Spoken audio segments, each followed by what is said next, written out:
Hey there, and welcome back to another Miraculous Ladybug Season 6 review. And today we're going to be talking about the latest episode to drop, episode 15 this time, Ruler. My god, we're really just throwing numbers at the wall at this stage. At least this episode didn't seem to require any knowledge of the previous episodes in the season to work. Seriously though, it's an 8-episode jump between this and the last release. I don't think I've encountered a show that has a release schedule quite as broken and wonky as all of this. It really just does make things difficult. I don't understand how they keep getting themselves into this situation. Regardless, there's nothing else for it but to jump into the episode. We start off following Nathaniel, which to me was rather unexpected, but welcome all the same. I feel like he's a character that's well and truly been left in the dust over the course of the show's run. Hell, to me, he is probably the most forgettable hero on the entire team. Thus, I was actually excited to be able to see him get some screen time for once. Turns out his family seems to be loaded, and he's yet another member of the Miraculous, afflicted with the curse of having bad parents. And a dad that critiques the writing of the story itself, wanting to throw in a stupid romance love triangle with the two heroes and the main villain, even though the story's clearly been building the romance between the two knights instead.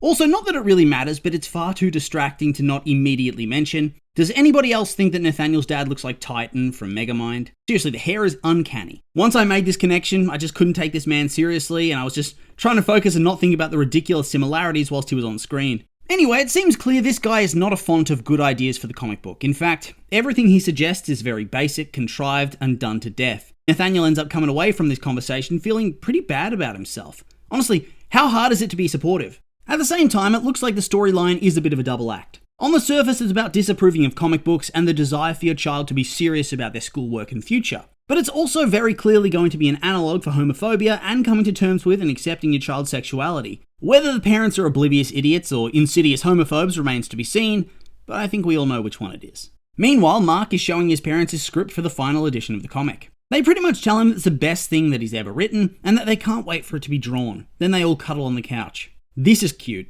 So it looks like he and Nathaniel have a home life contrast that's similar to Adrian and Marinette in the Gabe era. One is rich and has really hardworking but cold parents, whilst the other one has parents that actually connect with their child on an emotional level. I have to say that's something I've noticed about this season I'm really enjoying. They're managing to flesh out these side characters and give them rich, deep, and meaningful arcs and backstories, whilst also not pulling too much focus from the leads either. We'll see if it lasts, but for now I'm pretty happy with how it's going. Over in Marinette's room, it's revealed that she's sick, and when she blows her nose, it shakes the entirety of Paris down to its foundations. I have to say, even for an animation, this scene was hard to watch for me. The droopy stream of snot that keeps oozing out of her nose whenever she talks. Ugh, yuck. Then she keeps sucking it back up. Oh, that's vomit-inducing. It's just green pixels, and yet it's making me queasy. She thinks that Adrian's going to be disgusted by her, and thus she doesn't want to go to school, but in the end, she does. Gotta be honest with you, but surely her parents would be well aware that she's sick, considering they'd have previous experience with larger-than-life sneezes. So why not force her to stay home? In law, they literally did a whole advertisement about being conscious of spreading viruses during the COVID-19 pandemic. It's like these people have learned nothing. Over in art class, this new character Diane has crafted a great portrait of jagged stone that she claims was from her accidentally spilling her can of paint. Okay, sure. Very, very suspicious right there. Either that this is just goofy animation BS or there's more to this person. Poor Marinette clearly was not blessed like Diane was in getting the enhanced clumsiness superpower. That being said, she's also clearly not going to be a secret Lila identity because the optics of that would not be good. Nobody wants to see something like that. Could be someone working with her though, or the chameleon theory I guess, we'll see. Marinette then runs off to sneeze, with the shock in the building causing people to think that the passing jet plane. So it's just casually canon that Marinette blows her nose so strong, it creates weather systems. Nice. Honestly, for me, this is the biggest red flag as a character. I'm one of those people who hates obnoxious Hachua sneezes. There is no reason you need to sneeze that loud or powerfully. Stop it, you're doing it for attention. Meanwhile, Mark and Nathaniel are looking over the script, with Nathaniel having had his confidence shaken by his parents. Thus, he isn't sure about the script at all. He's doubting everything. Enter Marinette and the entire class who read it, thus spoiling the ending of the story without the comic panels to accompany it, which would annoy me if it was me, to be honest. But they all love it. They tell him it's a beautiful and moving finale. Nathaniel remains uncertain until the whole class once again comes together to make him feel valued as the only person who could bring this story to life. Unfortunately, we cut back to Marinette where we up the yuck factor once again, because she has more snot droop out of her nose, and it makes a huge splatter on the floor. Ugh, good golly. That is not nice. I'm practically dry retching at this rate. Of course, she remains ashamed of the fact that she's all sniffly and blows her nose like a foghorn, so she continues to try to avoid Adrian instead of communicating with him. I'll be honest, normally this type of stuff would annoy me because I'd say, oh, that's character regression, she should trust Adrian. But this is the kind of goofy thing that is cute and fun. and yet it's not distracting or annoying. It's genuinely funny. Except for the gross part, of course, but the ending is funny at the very least. At the end of the day, as everybody's leaving, Mark and Nathaniel are stood out by the gates with Nathaniel still in his own head about the comic because of his parents' words. Mark, being the Chad boyfriend that he is, tells Nathaniel it's all okay if he doesn't want to do it, despite what the class said. That it won't change anything between them. Damn. They very rapidly rocketed to the top of my most wholesome ships in the entire show. Nathaniel ends up giving the script back and walking away, only to break free of the weight of expectation, running back to grab it before they have a very, very cute embrace. You love to see it. It's crazy how invested I am in the romance of these very two extreme side characters. And yet here I am, loving every bit of it. Over at Nathaniel's place that evening, we have a really cute scene where Ziggy's reading the script and sobbing because it's so beautiful, lamenting that no image could ever be as powerful as these written words. Nathaniel takes up the challenge, and we have a really cool sequence where it showcases the original ending of the comic, where the two knights remove their helmets and thus discover who the other is, at the cost of their magical powers. Nathaniel thinks that the ending, whilst romantic, is also bullshit. It's not fair for them to lose their powers because of their love, so he changes the ending to make them retain their power, which from this stage of the episode made it very obvious that both Mark and Nathaniel would reveal their identities at the end. And to me also hints that the main heroes of the story, much like in the comic, probably won't be getting their own reveal until the main villain's defeated. Maybe I'm looking too much into that final point, but that's what I believe. Mark then goes over to his house and is ecstatic with the new ending, and it's all briefly very wholesome. Until the mum storms in, notices the page, which gets her ranting about how Nathaniel's been shut in all weekend working on this, and that comic books are a waste of time. This lady is feeling very Gabe-coded to me. Is there any chance she's going to be revealed as a member of that secret organization in the future? It does seem quite clear his family's meant to be high status and probably rich as well. I think it could work. Mark manages to get her off their backs by assuring her that no, this was actually work for an assignment that's due today. And she backs off, but it seems Nathaniel's ready to send a message. He wants to publish this final comic so his mother can finally understand how much it means to him and finally accept him and what he's doing. They get ready to do their final printing at school, which is being watched over by their whole class and art teacher. Okay, so what's going on with Jean-Pierre? What is up with these mighty caterpillars on his face? He did not always look like this, right? The first Saga appearance looked so normal, and now he looks ridiculous. He needs to visit a beautician pronto. Eventually he's going to end up looking like one of those old English sheepdogs with the hair that goes over the eyes. Intervention is needed before he loses himself to the brows. Meanwhile, poor Adrian gets the beginning of his side story this episode. He notices that Marinette is still holding her nose around them and asks her if something smells. She invents a lie about smelling old cheese, which of course gets Adrian upset because he thinks it's him that smells like cheese. He suspects the plague might have brought some to school. I'm glad they're bringing this up at long last, because there have been shots of the previous seasons of him just whipping out pre-sliced cheese from underneath his overshirt to feed to Plague. That would absolutely stink. He's lucky to have avoided being labelled a smelly cat before all of this. Also, this scene, very real to me. I've been there. That fear that you might smell bad, but you've gotten used to it so you don't notice. It's honestly a bit of a primal fear now that I think about it. Nightmarish. Poor guy.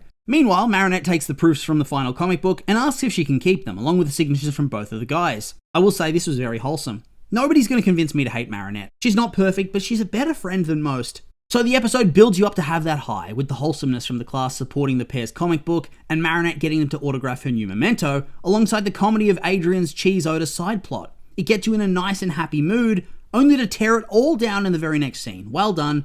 Perfect emotional manipulation roller coaster. Here, poor Nathaniel comes home and his mum's there having read the script, and she is raging. She has become absolutely incensed that her son would even want to draw this because she finds comics to be a lower form of art than pretty much anything. She's elitist and dislikes her son having hobbies and having fun. Mother of the year right there. There's no hiding it now. This is very homophobia coded, isn't it? He walks in, with the parents having discovered his secret. Dad looks devastated and disappointed, and mum's raging. He's just standing there shocked. It's quite clever writing, I think. Once again, I do have to say that they've really upped their game from the first saga to the second saga. Maybe the mum's only concerned about wasting time with comics, but I feel the dad is 100% seeming like a bigot here. I told you that's not what people want to see. Come on now. Then leaving your son to sob like that and shredding the script right in front of his face?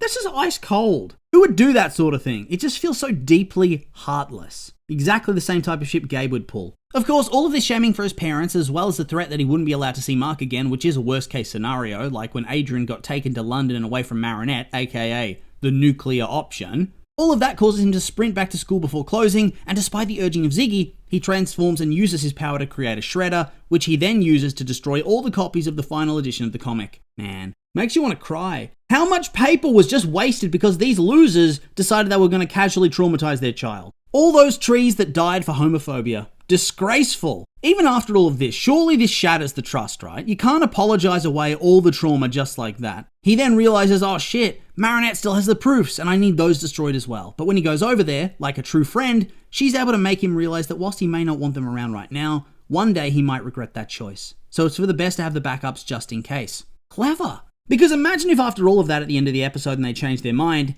he had to redraw it all. Oh, I'd be pissed. He then goes to tell Mark about everything that's going on, and yeah, it doesn't go great. It's not like they have a big blow-up fight or anything of the sort, but it is kind of sad, especially when you see Mark pouring his heart out about staying true to yourself, etc., and Nathaniel's all, well, you'll find a new illustrator, bye, and then he just runs off. Brutal. Of course, this leads to Mark crying alone in the garden shed on the rooftop. Has to be said, sidetrack, this school is absolutely god tier these days. Rooftop vegetable gardens, a little grove downstairs with animals and duckies and whatnot.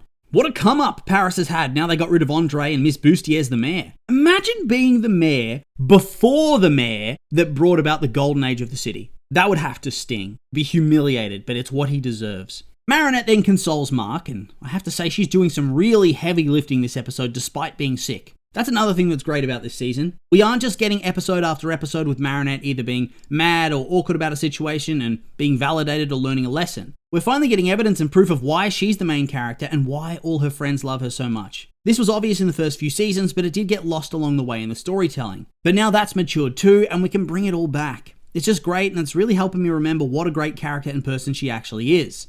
Anyway, Mark tells her it's all for nothing. It's not Nathaniel, but it's his parents who are the problem. Thank God for perfect timing, because at this point, Marinette notices Nathaniel's mum has come to pick him up from school, and Marinette has the opportunity to meddle like a good friend would. She asks him if she can illustrate the comic instead of him, even though she outright tells him it would never be as good as if he did it. Then she gets into a verbal spar with the mum, who shits on comics and says they're not art or meaningful in any way. You'd swear to God this woman had a terrible experience meeting Stan Lee or something, the way she absolutely detests the art form. Mum desperately needs therapy. Nathaniel at this point shows some defiance, and she realizes that he actually had drawn the comic, even though she explicitly told him not to. Although, I would say, he drew the comic before she ever said anything about him not being allowed to, so she should pull her head in. This lady sucks. I don't care if she changes her tune. Her and her husband can jump in the bin where they belong. Making me wonder though, we have at least 3 episodes off the top of my head where we're meeting less than stellar parents, and luckily Ladybug and Cat Noir come in and save the day and reform them. However, it's clear the writing's playing into the idea that Gabe himself wasn't a perfect dad, no matter what he said to absolve himself at the end of season 5. Are we going to get a continuing thread where even though the heroes can do their best, they can't change these characters' motivations around just like that? Maybe we're going to explore the reality that bad parents don't just magically change overnight because a superhero told them that they were doing something wrong.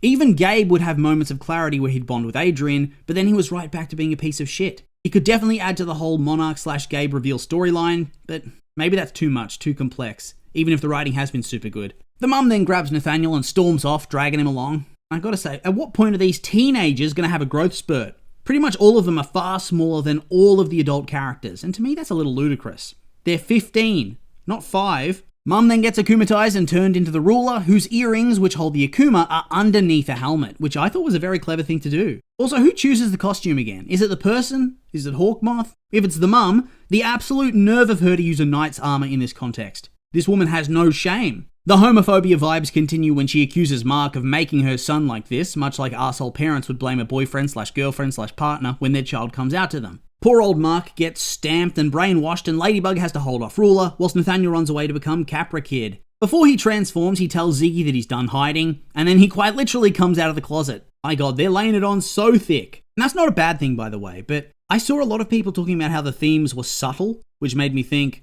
are we watching the same show?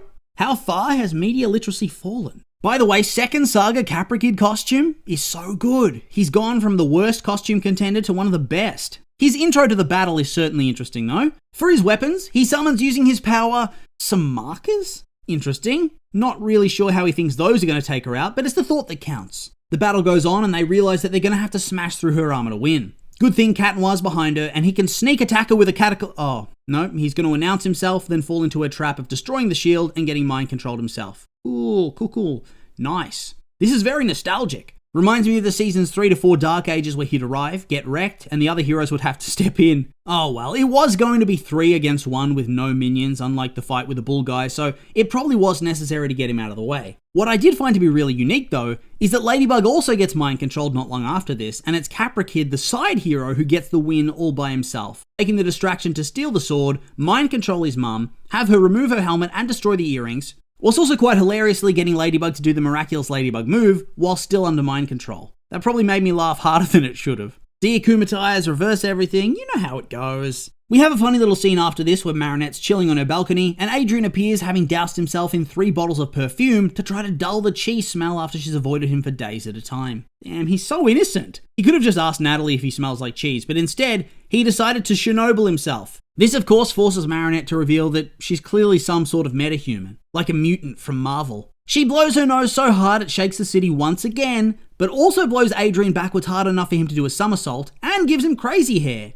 She needs to carry some pepper in her pocket. You could weaponize these sneezes against villains for sure. Anyway, this was just a fun and cute little scene to give them a bit of exposure in an episode where they mostly took a back seat. Also, I'm loving us getting more personality from Adrian now that Gabe's dead. Then we come to the parents. Was it a genuine love for their son that convinced them to give his comic book another chance? Nope, it was a public shaming from Ladybug. Jeez, these guys suck. Yeah, they all group hug at the end, but I'm still suspicious of them for now. I will say though that the part where the dad pats the couch and invites Mark to join them for a cuddle, it was very cute. Then we have some excellent romance there at the end, where Mark and Nathaniel reveal that they're both superheroes to the other, and it's adorable. I do feel as though this was a massive missed opportunity to have them kiss though. I mean, they showed the panel of the 2 knights kissing, so why couldn't they just show this here? It was the perfect moment and everything. It had the sunset in the background. Oh, it is what it is. Well, we're into season 6 now, and I've really noticed the writing surrounding the side characters. It's been super strong. I feel like we've gotten more development in a couple of episodes than we did for whole seasons at a time. Just a well-written episode here that proves you can have deeper themes even if you have a younger target audience. I can't wait for the next one. With all that being said though, these have just been my opinions, and now I'd like to hear yours. What did you think of the episode? Did you like it? Hate it? I'm curious for your thoughts, so make sure to like, comment, and subscribe, and let me know.